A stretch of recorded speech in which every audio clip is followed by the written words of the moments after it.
Thanks for logging on to myfoxhurricane.com. Here we are just days away from the peak of the season, September 10th.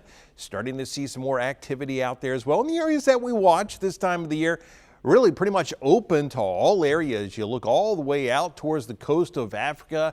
Quite often we see these tropical waves working their way towards the west, and they start to develop across the central Atlantic into the western Atlantic, heading towards the Caribbean, up into the Gulf, also the western Atlantic. Really a large area that we have to really watch for that development. So here we are watching. We talked about this last week, that wave that would be working its way off the coast of Africa.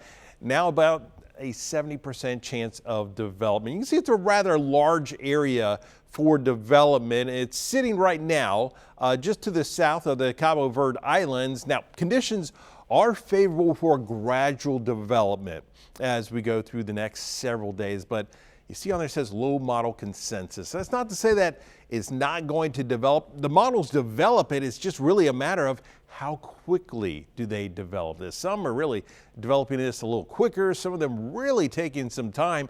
That's why you see this fairly elongated area for development, because it's going to happen somewhere in this region, or at least that's what we're expecting at this point. It's likely to become a depression sometime later this week. Then eventually we're talking about a tropical storm and more than likely a hurricane. Next name up on the list, it's Gabrielle. So here's a closer view of this right now in the visible satellite imagery.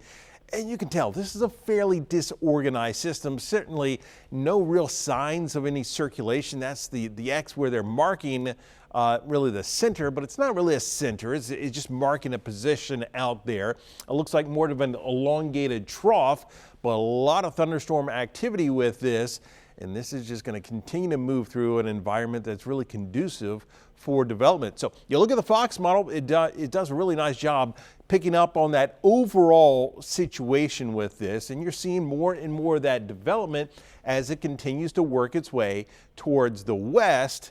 And as you look at the wind field with this, picking up more likely up into that tropical storm force as we head into the weekend. Then you look at the European AI model, and then we have the GFS, and what we're looking at is slower development with this. We've got the ridge to the north, but as we head towards the end of the week, there's that lower pressure.